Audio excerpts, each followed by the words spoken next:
kind of weird.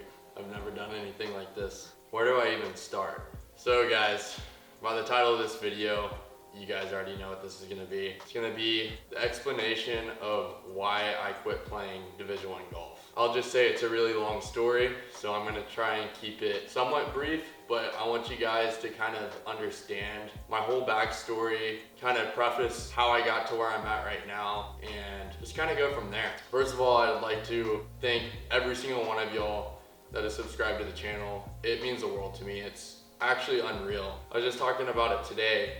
At this current moment, I have 14,500 subscribers. And I think a lot of people underappreciate kind of that sort of following. Whenever you look at a stadium or, any sort of big building and you see thousands of people in there, you kind of have an understanding of how many people that is. And I'm just so thankful to have that sort of audience right now. I mean, a lot of people have 10 times the following, 100 times the following, 1,000 times the following, and I feel like it's kind of underappreciated within the YouTube community because a lot of people film videos solely for the aspect of creating entertainment, which is great, it's awesome, but I've really come to the decision that I want to do something more with this YouTube channel and interact with you guys on a personal level, so that's why I'm kind of making a video like this. It's something I really have never fully talked about. I've never given the real reason as to why I quit Division I golf. So you guys are gonna be the first ones to hear this. I don't really know where this is gonna go. That's why I kind of got some notes on my phone to kind of look back at. This is definitely a topic that makes me vulnerable. It's not an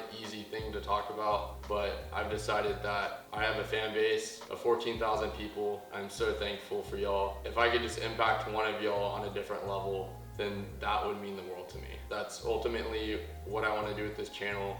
I don't want to just be another channel providing entertainment. I want to be a help to anybody that I can help. If y'all didn't know, I played a year of Division I golf at New Mexico State University.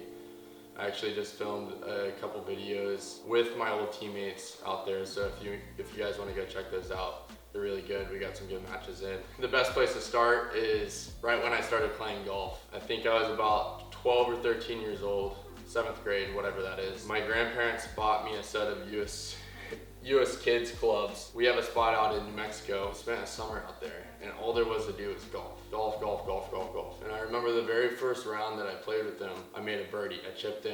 It was the luckiest thing ever probably, but ever since that point, it was my 8th hole of golf ever. I made a birdie. I was just hooked, and I just loved the idea of getting better at something that was so difficult and something that had so many different aspects to it. I was always involved with sports growing up. Loved the idea of being athletic, but nothing challenges you like the game of golf. Just from a skill perspective and really a mental perspective. The game will challenge you in so many ways mentally that you could never believe. That's something we're gonna dive in on a little bit deeper in a little bit within this video, so stay tuned for that. So yeah, I started playing golf whenever I was in the 7th grade. Like I said, fell in love with it. I took up the game with my best friend, Shaler. You guys will be seeing him in a lot of videos. He's about to graduate school from Rutgers University here in May, so we're gonna be doing a lot of stuff together. He's actually gonna be a part of my channel, so stay tuned for that. Honestly, we have a very similar story. He and I, like I said, grew up playing together, and we just had this goal of making it big in the golf world. So we were always hanging out with each other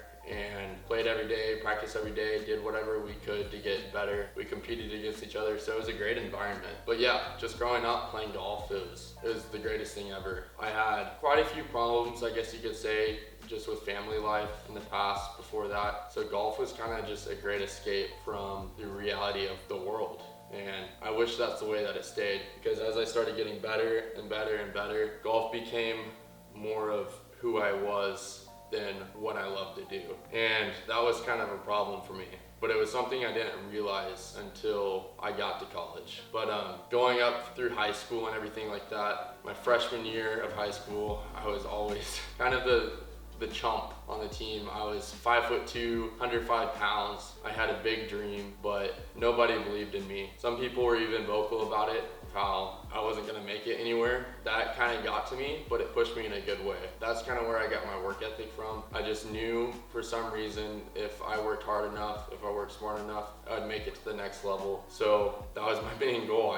I really wanted to make it to the next level to prove the haters pretty much wrong. And so I worked harder than everyone. I dinked it probably 210 yards off the tee, but I had the short game of a wizard. I could get up and down from everywhere. So if you guys follow me on Instagram, you see that I'm really big into fitness, and that's kind of the starting place, I guess you could say, of where I kind of was bothered with how small I was, and honestly I was just insecure about it, and I always dreamed of being a big and strong guy just so I could look better, you know. As time rolled on in high school, sophomore year, I grew a little bit. I got way better at golf because I gained distance off the tee. People started to see my potential. Junior year, I grew even more. It actually made me suffer a little bit. My swing was always changing. I grew like 8 inches that year. It was my biggest growth spurt. I went from 5'6" to 6'2", so you can only imagine how hard it was to maintain the same swing and be repeatable. But then senior year, obviously, I was about the same height, so I was able to tune things in and play some really good golf and get noticed by some schools.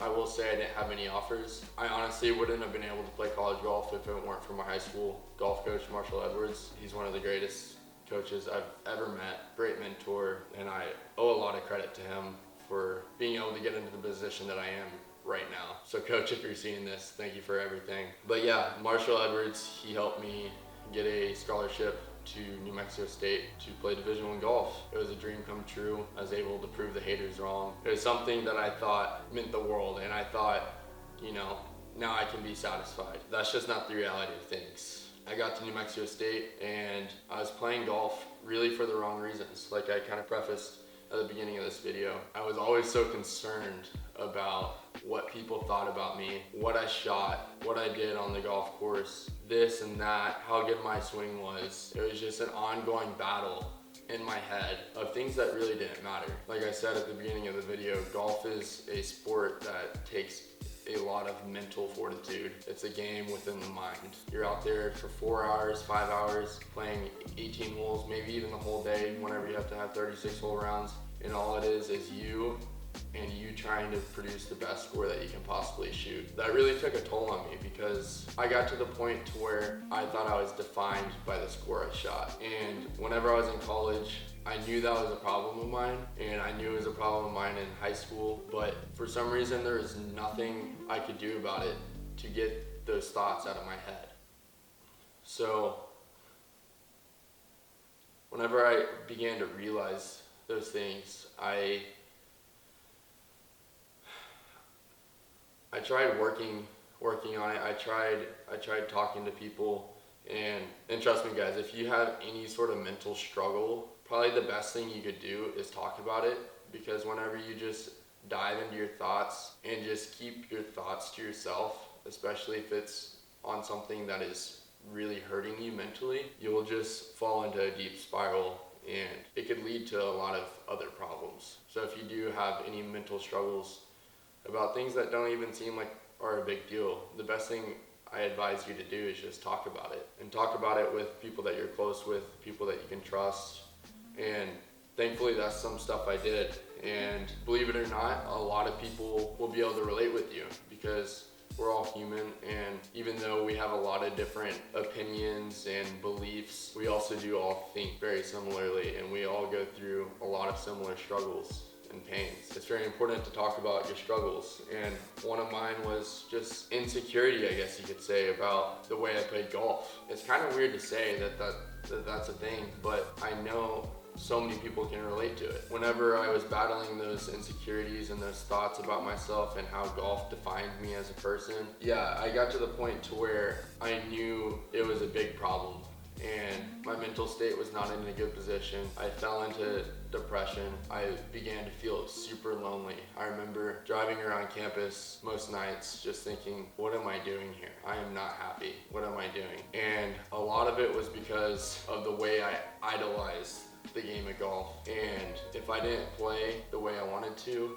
it was gonna affect the rest of my day, the rest of my week. And whenever that sort of stuff happens, it ends up compounding normally. You end up playing worse, you get in a worse mental state. Even after talking to my closest friends, my closest mentors, it just wasn't getting better. Whenever I decided that it was time to take action in a way and move on, let my, I guess you could say, my dreams go, it was definitely one of the toughest decisions of my life, because it was something that I worked so hard for. I wanted so bad, but I wanted it for the wrong reasons. That was just a huge learning lesson for me going forward after I decided to part ways with the New Mexico State golf team and move on with my life. I didn't know where I was gonna go, what I was gonna do, even what I liked to do, because golf was my entire life. But I knew it was the right decision. I knew it was something I had to do in order to keep me as a person in my mental state well, because I wasn't heading down a good track. Because golf, it was something that I idolized and prioritized over everything. I'm super fortunate and super thankful and blessed that I was able to realize that and take a huge leap of faith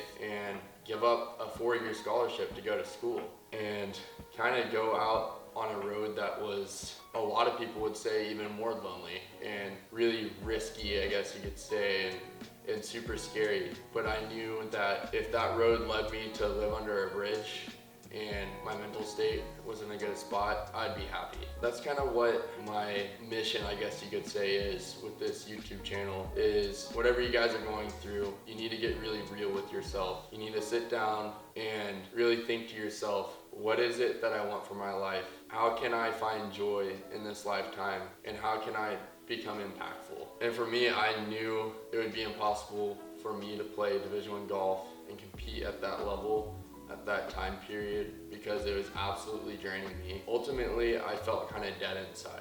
I kind of rambled a little bit is what it felt like. I was just trying to dive kind of back deep into where my head was at 3 years ago now. It's kind of hard to think about everything that I was thinking about, but I can kind of get the basis. I really hope you guys enjoyed this side of me. I guess this was not really the easiest thing to talk about. That was a tough part of my life, but I'm willing to be vulnerable with you guys, because I don't want to just be an entertainer. I want to be out here helping others, and I truly believe that's my mission. But I really hope you guys enjoyed this sort of video. One last thing I want to leave you guys with is, if I were to learn anything from my experience, it is that you truly have to fall in love with the process, because there's a lot of goals that you could set out for, a lot of goals that you can achieve, but what you realize is that achieving things will never satisfy you. It's the fact that you have a passion about something and you love it. And in my instance, I loved getting better at golf. That's what I love doing, but I did it for the wrong reasons. I did it for the results. I did it for the recognition. And if I were to tell y'all one thing, you gotta fall in love with the process, because there's no end. I really hope you guys enjoyed. I'm getting a lot more consistent on this YouTube channel. I've committed to uploading every Monday, Wednesday, Friday. If any of you guys are struggling with the same problems or just any problems at all, feel free to message me. I really want to get more on a personal level with you guys. It's a great feeling to be able to help anyone, because I feel like I've had a lot of experiences that could maybe be relatable to some of you guys. So I really appreciate you guys. I love y'all, and we'll see you guys in the next video.